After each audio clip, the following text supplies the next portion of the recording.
tudo sobre a escolha do novo Papa, tudo sobre o conclave. Hoje eu vou explicar para vocês o procedimento, o que é, quem que pode votar, quem que não pode, por que que existe o conclave.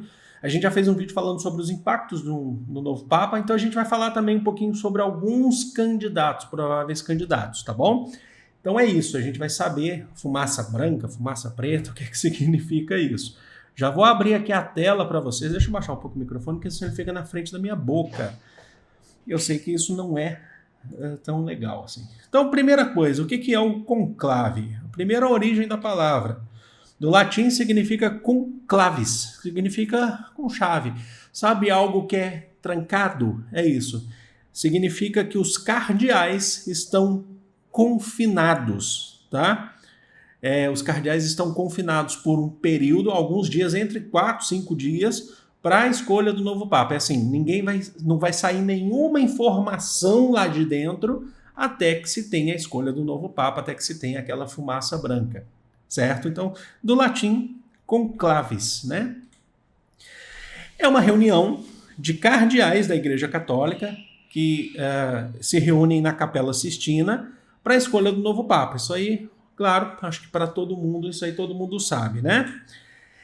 Deve-se iniciar, geralmente, entre 15 a 20 dias depois da morte do Papa, do anúncio da morte do Papa.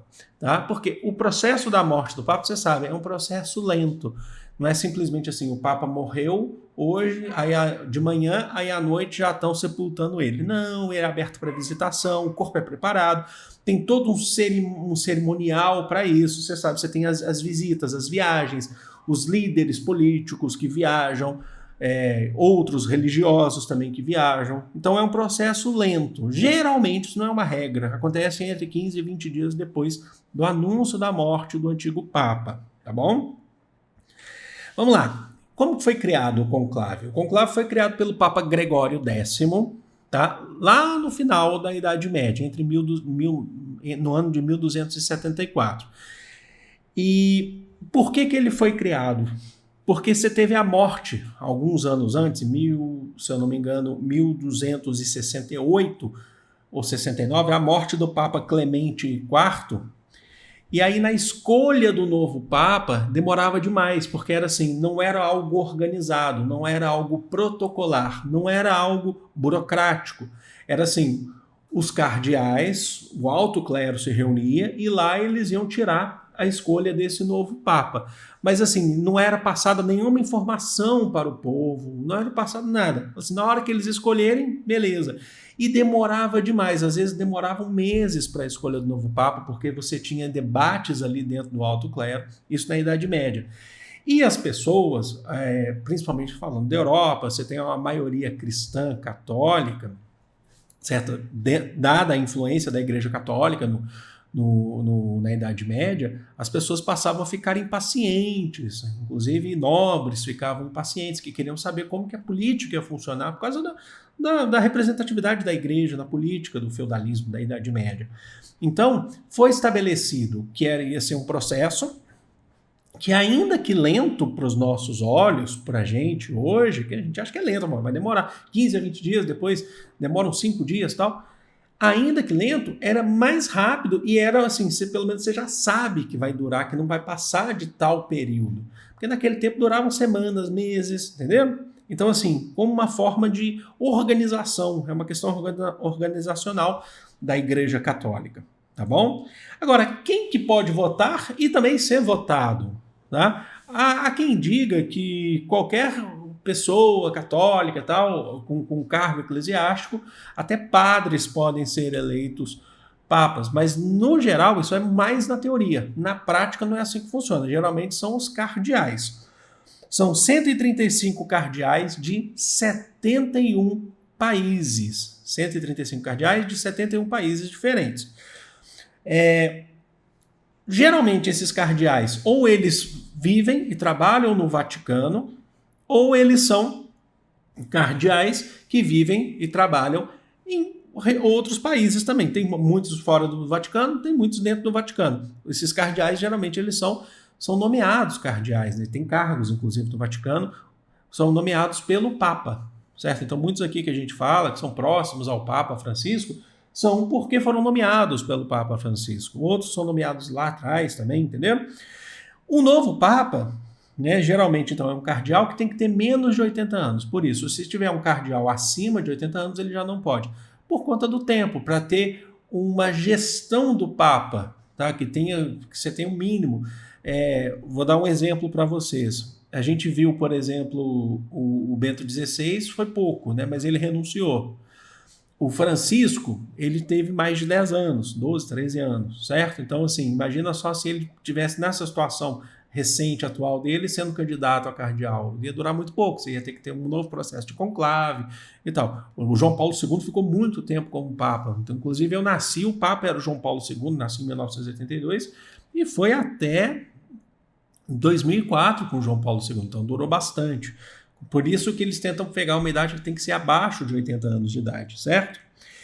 Os cardeais, eles são ligados, então, diretamente ao Papa. Eles desempenham funções diretamente ao Papa, né, no Vaticano ou em outros países. E eles são bispos ou arcebispos. Aqui é muito simples, tá?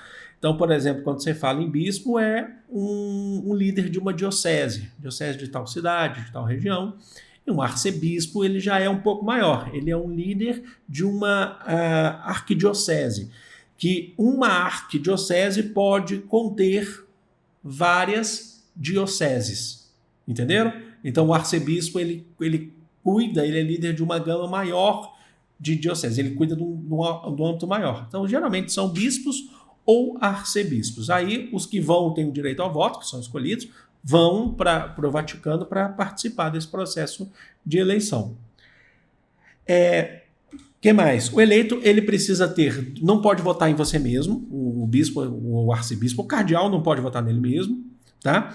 O eleito, ele precisa ter 2/3 dos votos desses 135 cardeais, tá bom? Ele precisa ter 2/3 dos votos.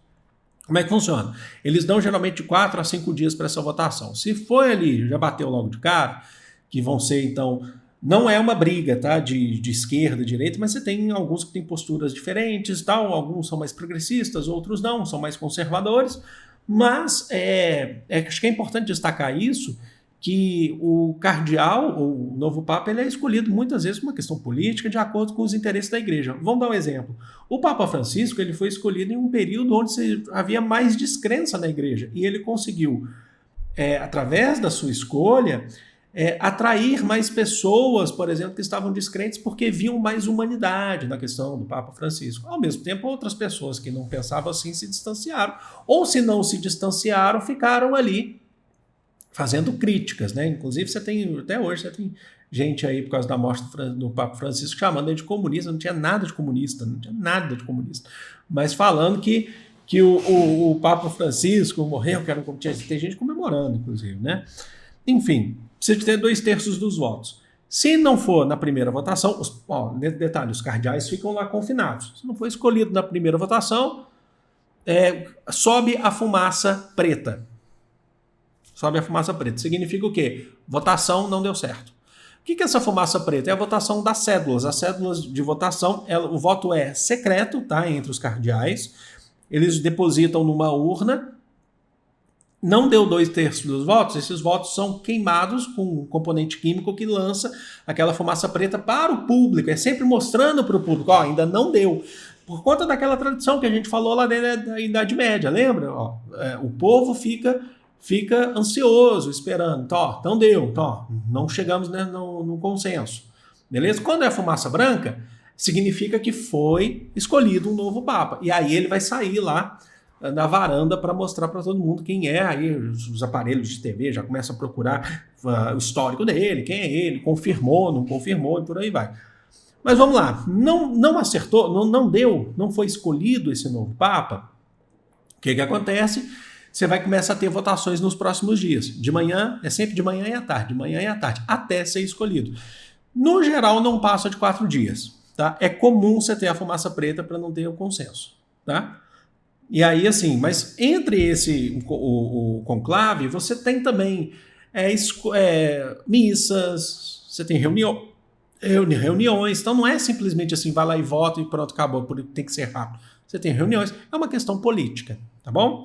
Agora, como eu falei para você sobre aqueles que são mais próximos, muitos deles foram escolhidos cardeais na gestão do Papa Francisco. Se a igreja quiser continuar seguindo essa linha de maior diálogo, você tem alguns nomes. Então, assim, os candidatos que são mais cotados, é difícil falar, então não vou trazer muitos aqui não. Trouxe só alguns para vocês.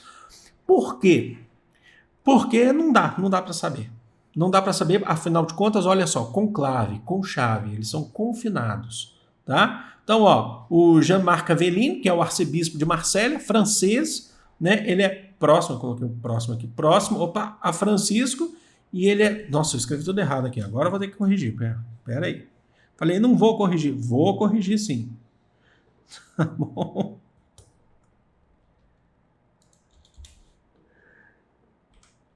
Ele é próximo ao Papa Francisco e é doutor. Ele é doutor em teologia. Então ele é um papa, um cardeal bastante teórico, né? Doutor em teologia. Nós temos, falando muito nele, né? No Fridolin Ambongo Bezumbu, que ele é da República Democrática do Congo. Opa, eu tô muito em cima aqui, peraí. Ele é da República Democrática do Congo, certo? E tem uma atuação contra a exploração massiva de recursos naturais, principalmente porque ele traz uma visão africana sobre isso, né? Ele traz um ponto de vista africano de exploração, de imperialismo, mas aqui não é esquerda e direita, tá? Mas é uma questão mais humanitária na igreja e na defesa de direitos humanos, tá bom? Vamos lá, vamos seguindo aqui. Deu? Isso, vamos embora.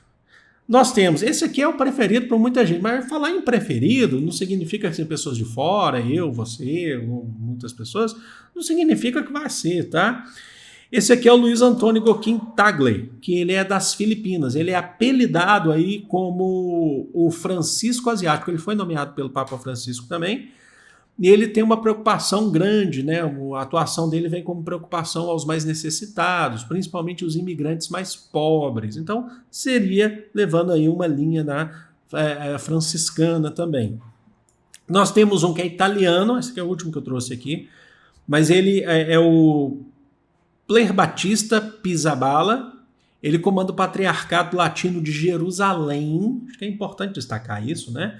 Da Igreja de Jerusalém. E por comandar o Patriarcado de Jerusalém, ele precisa dialogar, ele tem boas relações com outras religiões abraâmicas, monoteístas, então, como o judaísmo e o islamismo. Só lembrando que Jerusalém é dividida em 4 partes, certo? Então, a parte islâmica, a parte cristã, a parte judaica e a parte da igreja armênia, se eu não me engano.